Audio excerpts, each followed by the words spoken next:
District 6 State Senator Chad McMahon says he is ready to continue working for his constituents now that a heated campaign is behind him. McMahon won a third term after defeating challenger Lauren Smith in the Republican primary this past Tuesday. Without an opponent on the Democratic ticket, McMahon has his goals lined up for the next term and says health care reform and cracking down on Medicaid fraud will be at the top of the list.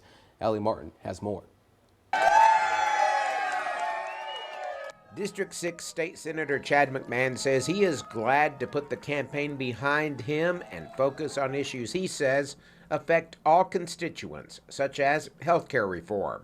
Across the state, about 1 out of 3 Mississippians are on Medicaid, and and there's a large segment of our population that has no health coverage at all. Those that are working, they're making too much to be on Medicaid. And they don't have access to health care. To sustainable health care that's affordable. So we need to look at some health care reforms in this state. Senator McMahon, who is from Guntown, says he also favors looking into insurance reform and pricing reform from health care clinics and hospitals. The Republican senator also wants to see a crackdown on Medicaid fraud. He will call for more investigators to look into suspected fraud.